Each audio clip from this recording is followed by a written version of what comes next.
Muito bem, saudações para todos. Vamos ver a parte 2 aqui dessas aulinhas sobre coronavírus e vírus em geral, né? Na primeira parte, a ideia foi passar a definição de vírus, que eles são acelulares, são entidades que não se sabe se estão vivas ou não. Agora vamos ver de onde é que os vírus vêm. Quando a gente pensa nisso, não vou riscar com a canetinha hoje, porque sei lá porque hoje a canetinha está dando problema. Tanto se eu usar o mouse quanto se eu usar a mesinha aqui. Então já era. Bom, de qualquer forma, quando a gente pensa num vírus, de onde é que eu peguei? Geralmente você pensa, peguei de outra pessoa. É a forma mais comum, digamos assim. Que você pode pegar pelo contato direto, que é o que você vê na parte esquerda da figura, pode ser contato até muito íntimo, ou então contato indireto, então pegar de maneira indireta. Que as pessoas liberam, por exemplo, fezes e urina que podem contaminar a água, derrama a pele descama. A pessoa pode tossir, aí tossindo, por exemplo, você libera no ar gotículas de saliva com o vírus, inclusive que é a forma mais fácil de passar o coronavírus por aí. Então outra pessoa pode inalar uma gotícula, os aerossóis que estão mencionados aí são menores ainda, tá? Ou então entrar em contato com coisas contaminadas de outra pessoa, que são esses fomites ali. Mas de qualquer forma, outra pessoa pode inalar ou ingerir algo contaminado com os vírus. No que diz respeito a de onde os vírus vieram mesmo, como eles se originaram, ninguém sabe dizer. Agora, o que se sabe é que tem várias hipóteses tentando explicar, mas hipóteses, né? Não são ainda confirmadas. Então, vamos dizer assim, precisa de mais pesquisa para saber o que foi mesmo que aconteceu. Então, só para dar 3 exemplos aqui, tem uma hipótese que diz que os vírus antes eram células, mas essas células ao longo das gerações foram evoluindo no sentido de perder estruturas até se tornarem os vírus. Então é a hipótese da devolução.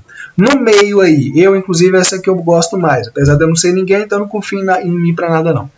Essa daí é a que diz que na verdade os vírus eram estruturas das células, mas que conseguiram escapar das células e ainda assim acabam entrando e infectando, né? Essa daí eu acho até mais legal. E por último, ali no cantinho da direita, tem uma que acredita que os vírus e as células eles surgiram independentemente em um mundo do RNA. Tá? O RNA é o tipo de molécula que consegue armazenar informações genéticas, mas também tem atividade catalítica. Então, nesse mundo do RNA surgiram as células e os vírus, e aí aos pouquinhos eles foram coevoluindo.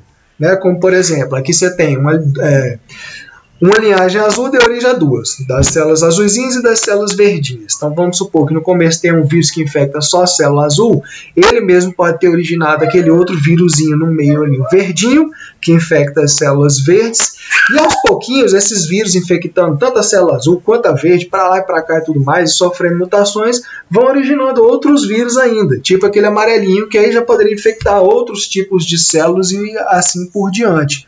Como, por exemplo, tem vírus que infecta, ou pelo menos ele fica dentro, de 3 organismos diferentes. São, por exemplo, os arbovírus, né? Vírus da dengue, febre amarela, que é o caso da figura aqui, zika, chikungunya. No canto esquerdo da figura está ali mostrando aquele South America lá, América do Sul. Então o que acontece? O macaco, na ele é infectado pelo vírus da febre amarela. O mosquito adquire o vírus picando o macaco infectado. E aí ele pica outros macacos, transmite para eles também.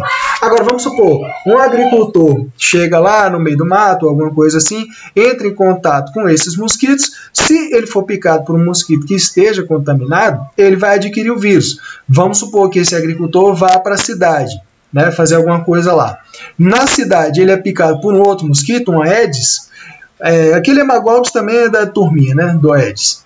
Apesar que você veja que é diferente, tá? Não é a mesma espécie, não é nem o mesmo gênero. Você vê que a perninha do Aedes é diferente.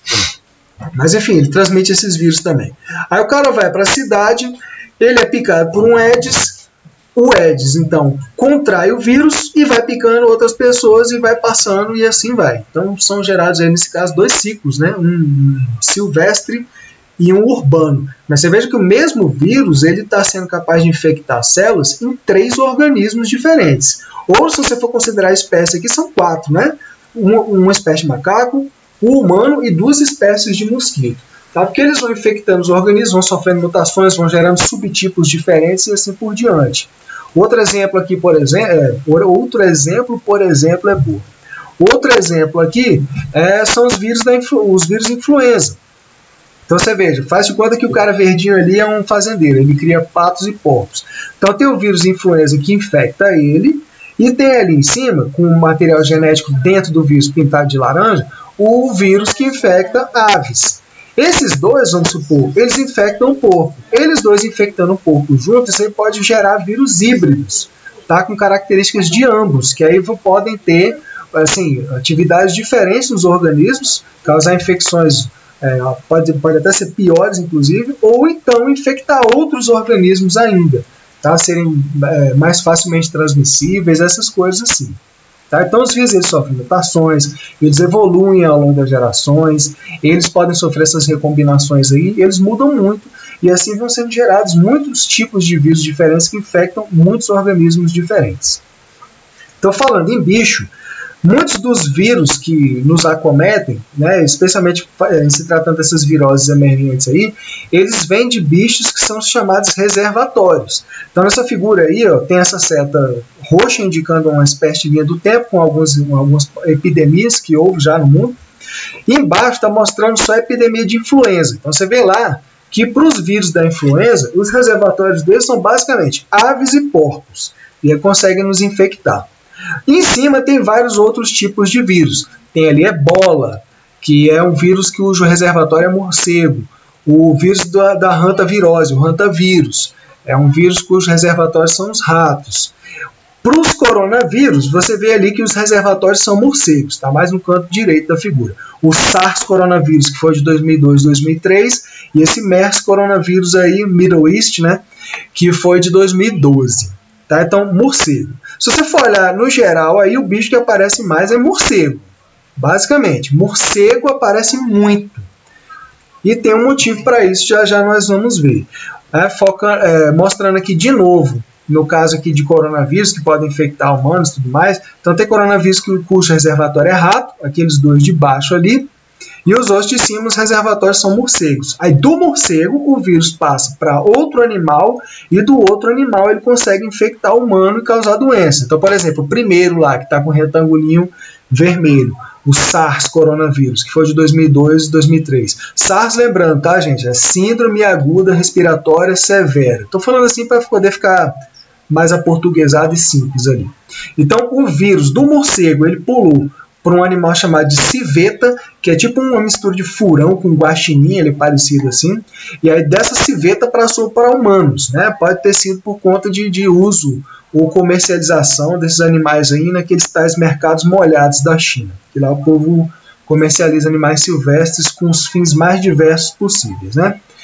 O MERS coronavírus, no meio ali, o retângulo do meio, de 2012, o reservatório inicial foram morcegos, aí do morcego passou para dromedário e do dromedário para os humanos. E esse de agora, o SARS coronavírus 2, lembrando, gente, que SARS coronavírus 2 é o nome do vírus. Covid é o nome da doença, coronavírus disease, tá? Que é 2019 e 2020, Deus queira que não passe de 2020. Mas esse SARS coronavírus 2, então, reservatório, provavelmente são morcegos de novo. Aí ainda é controverso, apesar dessa figura mostrar que dos morcegos eles passaram para uns animais chamados de pangolins, tipo um tatuzinho com as escamas, bonitinho, bichinho, e aí dos pangolins para os humanos, porque isso aí o povo come também e comercializa escama como elixir para tudo quanto é coisa, tá? Curar câncer, levantar a moral de homem velho, essas coisas todas aí. Mas não é claro ainda, tá, gente? Se veio realmente, se o intermediário foi o pangolim. Isso aí não se sabe ainda, apesar desse artigo ser desse ano e tudo, não é coisa confirmada, não. Bom, agora, por que morcego aparece tanto? Por que morcego é tão bom para transmitir vírus? Por vários motivos. Um dos quais, logo de cara, é o que você está vendo aí. Esse aglomerado aí. Então, assim, morcego é até um bicho que as pessoas têm uma percepção negativa deles. Primeiro porque eles são feios demais, bicho feio, velho. Esse que eu botei na figura aí até mais ou menos bonitinho, mas tem uns que, pelo amor de Deus, cara, tu não consegue nem ver que desgraça que é a cara do bicho, é horrível. Então, assim, morcego, eles são, esses quirópteros, tem um monte de espécies de morcegos, mais de 1.200 espécies de morcegos. Se você for considerar os mamíferos terrestres, morcego dá mais ou menos 1/5 do total de espécies, ou seja, tem morcego pra caramba. muitas espécies, e muitas dessas espécies vivem justamente nesses aglomerados que você está vendo nessa figura. Então, com um monte de morcego juntinho um do outro, fica fácil transmitir vírus um para o outro, né? Eles se mexendo para lá e para cá, imagina que um deve arranhar o outro para lá e para cá, de vez em quando. Deve soltar, assim, o bicho, né, pode ter sujeira de fezes, urina, saliva, encosta nos outros, vai passando. Então, assim, é fácil transmitir, né, num aglomerado como esse. Além disso, o morcego também voa, então eles conseguem se deslocar por grandes distâncias. Nessas grandes distâncias, eles vão soltando fezes, urina, saliva, quando eles fazem aqueles ki lá do sonar, solta saliva, gotículas de saliva que podem estar contaminadas. Né, esse monte de espécies de morcegos ocupam um monte de nichos diferentes.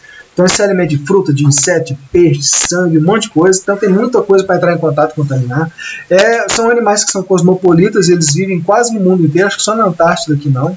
Morcego, apesar de ser um bicho pequenininho com metabolismo elevado, ao contrário do que se esperaria, eles vivem muitos anos. Tem morcego que até passa desses 25 a 35 anos aí, tem morcego que chega até os 40, que eu já vi relato aí. Né? E só voltando naquele negócio da percepção negativa, é por conta do morcego transmitir o vírus da raiva. Então, inclusive, já se tentou, né? Vamos eliminar os morcegos, então, vamos eliminar populações de morcegos que a gente fica livre dessas coisas. Mas, na verdade, houve mais prejuízo ainda, porque eles ocupam muitos nichos. Então, você acabar com um indivíduo, né, num local, num habitat, você perturba teias alimentares e tudo mais. Então, já, né, nesses artigos fonte aí que eu li, diz lá que quando se tentou, aumentava muito o número de insetos no local, e você já viu que inseto pode transmitir doença também, e também prejudicou a produção das plantações. Tá? Porque eles agem como polinizadores e tudo mais também. Então, assim, não adianta botar a culpa neles, não. E além desses detalhes aí, de características, de um monte de espécies, viver junto e tudo, os morcegos têm uma particularidade, que é por conta deles poderem voar, o sistema imunitário deles é diferenciado. Então vamos ver se eu consigo explicar isso aí. Isso é bem complicado. Nessa figura, o que está acontecendo é o seguinte, o que está sendo mostrado é o seguinte. No lado esquerdo, tá? O que ele está dizendo é o seguinte, o morcego voa. É o único mamífero que voa mesmo, num plano, voa. Então, assim, para voar, o voo, né, ele demanda muita energia. Demandando muita energia, as mitocôndrias dos morcegos elas estão no máximo, funcionando muito, para gerar muita energia. Mas isso acaba que gera um monte de espécies reativas de oxigênio. Na figura ele está mostrando ali como radicais livres de oxigênio, que são moléculas de oxigênio com elétrons a mais que são muito reativas e podem causar dano no DNA. Então o que acontece? Causa mesmo dano no DNA. E os organismos, você também inclusive, interpretam que dano no DNA pode ser inclusive infecção viral. Tá? Então olha só, quando isso acontece, a resposta que o organismo tem, você por exemplo, é gerar uma resposta inflamatória. Ou seja, trazer as células do sistema imunitário para o lugar para eles eliminarem um monte de células e eliminarem um patógeno que esteja ali também. Só que a resposta inflamatória, ela causa dano aos tecidos. Tá?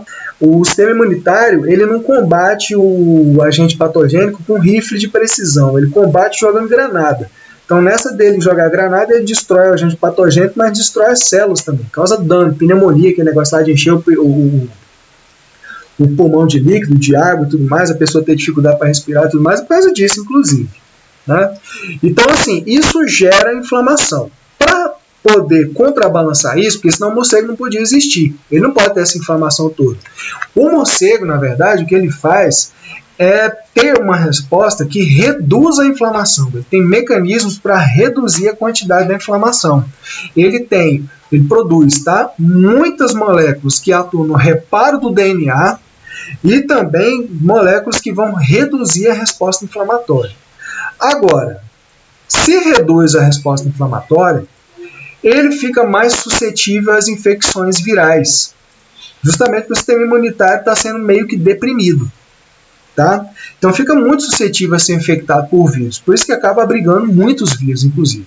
Agora, os vírus não causam doenças neles, pelo menos assim, não como em nós. Afinal de contas, lembra do que tu viu na figura agora há pouco. Morcego é reservatório de ebola e Marburg, que são vírus assim, se tu pegar, meu irmão, tá ferrado, né? A probabilidade de morrer é alta. Mas o morcego dele não dá nada, não dá muita coisa não. Tá? Então o que ele faz?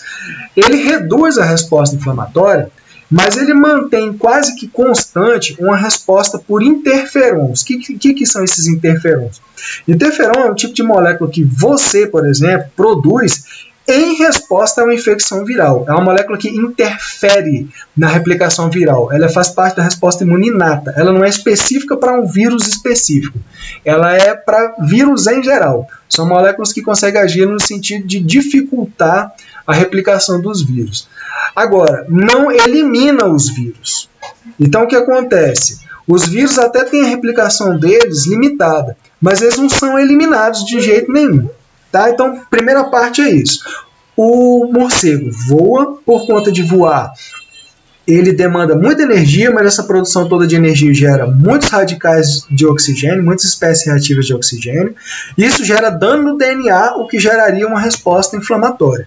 Mas o morcego, o organismo dele é adaptado para reduzir essa inflamação e isso aí vai fazer com que ele fique mais suscetível aos vírus, mas aí para contrabalançar isso, ele mantém uma resposta por interferons, ele produz interferons constantemente. Tá? Você produz quando ocorrem essas infecções virais. O morcego não, é direto. Mas o interferon, essa resposta aí, ele não mata os vírus, ele só dificulta a replicação. Então o morcego fica hospedando vírus lá nele, ao mesmo tempo que vai voando e tudo mais, né? E tem a resposta inflamatória reduzida e tudo mais.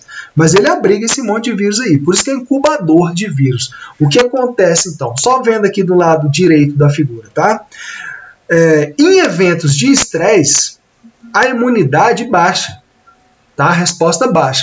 Que aí pode ser o quê? O morcego ser capturado, botado dentro da jaula, o morcego ter seu habitat destruído, quando ele sai da hibernação, esse tipo de coisa. Então, abaixa a resposta imune. Nessa aqui, abaixa a resposta imune é a oportunidade que o vírus tem para se multiplicar mais ainda.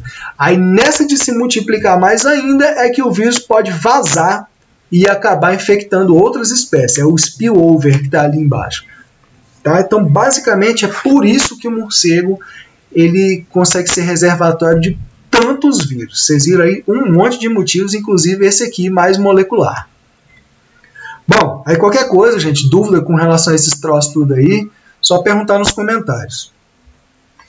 Agora, não adianta só a gente ficar com raiva do morcego, porque o morcego é um bicho que ele vivia originalmente na floresta. O humano é que foi lá desmatar a floresta para construir estrada, fazer qualquer coisa assim, tá? E aí entrando lá, ele acaba entrando em contato com esses vírus aí que o morcego carrega e é contaminado.